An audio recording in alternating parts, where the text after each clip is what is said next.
Hablaremos un poco de algunos tipos de medidas en estadística. Pues como ustedes bien saben, un evento puede medirse en unidades absolutas, como por ejemplo 6.700 casos de cáncer de mama, 15 adultos, 25 niños, 48 millones de habitantes. Pero esas cifras en números absolutos tienen un problema y es que la posibilidad de comparación se pierde cuando estamos hablando de patologías, de incidencias o de mortalidad.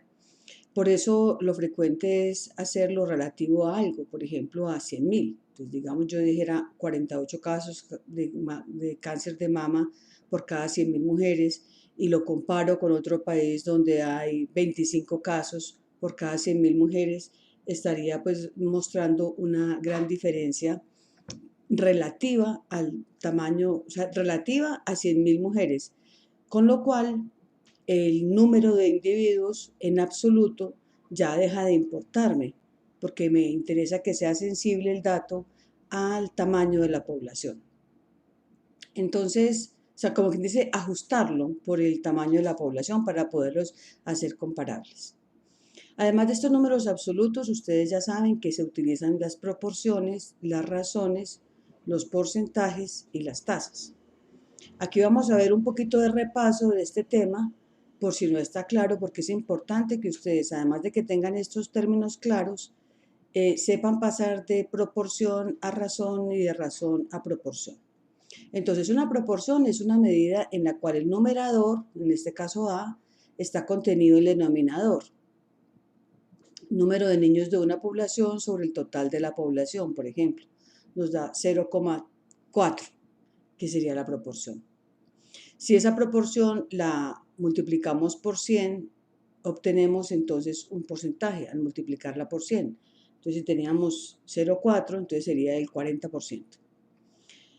La razón, en cambio, tiene una diferencia importante y es que el numerador no está contenido en el denominador. Por ejemplo, niños en el numerador, mujeres adultas o en edad fértil en el denominador. Esa es una razón. La razón no se puede convertir en porcentaje. La que se convierte en porcentaje es la proporción. Y tenemos las tasas donde la diferencia radica en que en el denominador hay un factor tiempo, sobre todo cuando se hace el trabajo de incidencias y se calculan en años persona. Cuando una persona expuesta a un año es un año persona, una persona expuesta a 10 años es 10 años persona. Bueno, entonces, una proporción se puede transformar en una razón si las unidades son semejantes, claro. Entonces, se puede transformar así. Si la razón es igual a la proporción, 0,4 por ejemplo, sobre 1 menos la proporción. Y lo mismo, una proporción es igual a la razón, por ejemplo, 2,8, sobre 1 más la razón. Vamos a ver un ejercicio de este paso de proporciones a razones y de razones a proporciones. Supongamos que en un estudio de depresión en sobrevivientes de cáncer de mama se encontró que de 254 pacientes entrevistadas, 55 presentaban depresión. Entonces, la proporción de mujeres con depresión son las mujeres con depresión, que en este caso son 55, estas 55, y el denominador serían las mujeres con depresión y sin depresión, es decir, el total de las mujeres, 254, que sería este 199 más 55 es 254. Dividimos 55 sobre 254 y obtenemos la proporción de mujeres con depresión, que es 0,217. Lo podríamos convertir a porcentaje. 21,7% de las mujeres tienen depresión. Bien, ahora vamos a calcular la razón de mujer deprimida a mujeres deprimidas a mujeres no deprimidas, una razón. Entonces, ¿qué tenemos en el numerador? Las mujeres deprimidas, 55. ¿Qué tenemos en el denominador? Las mujeres no deprimidas, 199. La razón nos da 0,277. Miren que es un número diferente a 0,217. Entonces tenemos, en cuanto a la proporción, el 21,7% de las mujeres con cáncer de mama, pues del estudio que estamos haciendo, presentan depresión. En cambio, en la razón sería por cada punto 28, esto lo aproximamos a 28, por cada punto 28 mujeres con depresión hay una mujer sin depresión. O podemos multiplicarlo por 100, ¿cierto? Por cada 100 mujeres sin depresión hay 28 mujeres con depresión. Porque en el denominador está las mujeres sin depresión y en el numerador las mujeres con depresión. Entonces vamos a calcular la razón a partir de la proporción. Entonces la razón, mirando la proporción, decíamos que era punto, me devuelvo, decíamos que era punto 217, entonces sería punto 217 sobre 1 menos punto 217 y nos da punto 277, que es la razón que habíamos obtenido.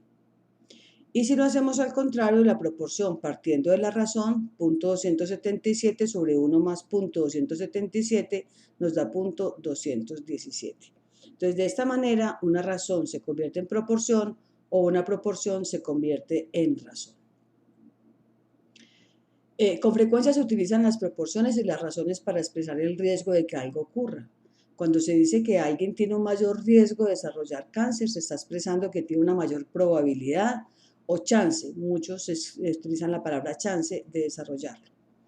El riesgo pues puede presentarse como una probabilidad o de manera indirecta como una razón, bien sea con riesgo relativo o con razón de disparidad, que ustedes ya lo conocen. Miremos, en un estudio se encontró que los fumadores pasivos tienen un OR de 1.8, esto sería una razón de tener cáncer de pulmón en relación a los no expuestos, es decir que el chance es de 1,8 a 1. Bueno, el otro tema que vamos a revisar es el de las tablas de frecuencias. Esto pues ustedes lo conocen, lo voy a pasar rápidamente. Esta es una tabla de distribución de frecuencias que tiene esto lo usan los estadísticos, intervalos de clase o categorías, Manizales, Pereira, Armenia, bueno, lo que sea. La marca de clase para cuando esta originalmente era cuantitativa, que es el valor intermedio, 10 más 20 dividido 2. ¿Cuántas personas hay? La frecuencia relativa sobre este 50 y la frecuencia absoluta, pues que se va sumando. Ya eso ustedes lo conocen. También tenemos estas, notan que la diferencia es que aquí dice de 10 a antes de 20, de 20 a antes de 30. Seguramente la variable que le dio origen fue una variable continua, mientras que aquí de 10 a 19, de 20 a 29, de 30 a 39, de 40 a 49, miren que no se repite el número e incluye ambos, es porque la variable se midió de manera discreta, es decir, en números enteros, sin decimales.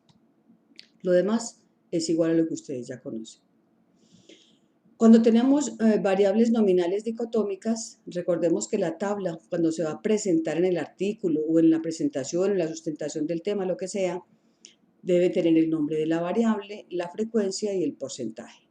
Y la clave aquí está en que el orden en que se presenta es en orden descendente de frecuencia. Entonces, por eso primero va masculino con el 70% y luego femenino con el 30%. Variables nominales politómicas de origen cerrado o cuando el número de categorías es pequeño, entonces lo tenemos también en orden descendente de frecuencia. Esto es muy importante para la parte de la presentación de los resultados. Si la variable es nominal politómica cerrada, es decir, que semicerrada, es decir, que se utilizó el término otros. Recordemos que cuando yo digo en el formulario otros, debo preguntar ¿cuál? Pero eso me puede dar un listado muy largo. Entonces, si tengo un listado muy largo, más de 15, bueno, eso depende la finalidad. Si yo voy a hacer una presentación, pues no buscaría una tabla de más de 8 o 7 filas, aunque técnicamente pueden ser de 15. Entonces, ¿qué hago? En los otros, que yo les tengo nombre, porque siempre pregunté otros cuál, y en la matriz de datos coloqué cuál país. Lo que yo hago es ordenarlos en orden descendente de frecuencia y luego de abajo hacia arriba ir sumando hasta que me dé 20 o menos de 20. Y eso lo agrupo en otros. Es decir, quedan desagregados el 80% y el 20% queda, o menos, o un poquito menos, queda en el 20%. Igual sucede, por ejemplo, en este caso de ciudad, que la pude haber preguntado como una pregunta abierta, es decir, ¿cuál es la ciudad donde usted vive? Lo mismo, lo que yo hago es ponerlas en orden descendente de frecuencia y de abajo hacia arriba voy sumando hasta que me dé 20. ¿Por qué no agrego Nuevo León? Pues porque me daría 25. Entonces ya sé que me quedo aquí, otras me vale solamente el 15% y estas me quedan desagregadas. Las politómicas mixtas, que es cuando yo pregunto, digamos en esta sería una pregunta, ¿usted maneja SPSS, StatGraphics, maneja algún paquete estadístico, sí o no? Si sí, ¿cuál de estos dos? Entonces, lo que yo tengo es un orden descendente de frecuencia, pero lo que interesa aquí es que el ninguno viene en la fila inferior, el ninguno, cuando tiene el valor ninguno. Las no excluyentes, recordemos pues que es cuando la persona puede contestar varias respuestas. ¿En qué se diferencia? En que no tiene fila de total, porque el total me va a dar un valor mayor a la muestra que estoy trabajando, pero también lo hago en orden descendente de frecuencia. No tiene fila de total.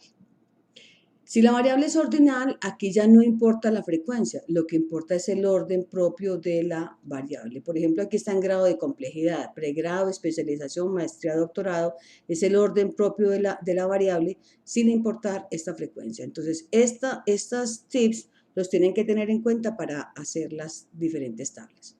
Y vamos a ver cómo se hace una tabla de frecuencias en SPSS. Estamos en cualquier variable, en cualquier matriz de datos, analizar, estadísticos descriptivos, frecuencias. Es la primera entrada que se tiene por analizar.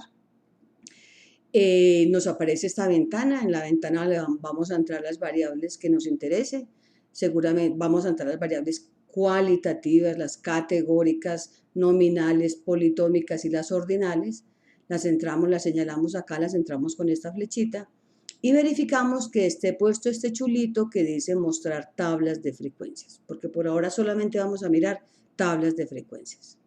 Entonces, en el visor de resultados, que es otra página que aparece del SPSS, es decir, él tiene tres vistas, vista datos, vista variables y visor de resultados. Nos aparece esto. Nos dice primero que todo que en ese ejemplo que yo estoy trabajando tengo 10 datos, es una matriz de datos de 10 datos solamente, no tengo ningún valor perdido y le dije que me hiciera la tabla de estado civil. Entonces me dice estado civil, soltero 2 individuos 20%, casados 3 individuos 30%, viudos 3 individuos 30%, divorciados 2 individuos 20%, para un total de 10, 100%.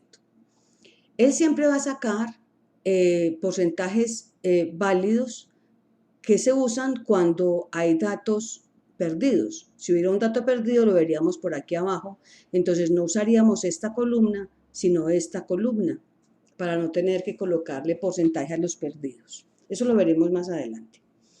Y luego el porcentaje acumulado, pues también lo presenta siempre, pero pues obviamente nosotros sabemos que hay momentos en que no tiene ninguna utilidad. Por ejemplo, aquí yo no puedo decir que hasta casado va al 50%, eso no tiene sentido. Si esto fuera de 10 a 19 años, de 20 a 29 años, es decir, si el origen, la variable origen fuera cuantitativa, sí tendría sentido buscar el porcentaje acumulado. Entonces vamos a hacer este ejercicio. Van a abrir la matriz de datos de 02 tablas 2020 y van a elaborar las tablas de distribución de frecuencias de las variables sexo, que es categórica nominal dicotómica, país, ciudad y grado. Grado es una variable, es un grado académico, es una variable ordinal. La idea es que ustedes pasen las tablas a Excel. Bueno, me parece a mí que ese es el mejor recorrido, pasarlas a Excel.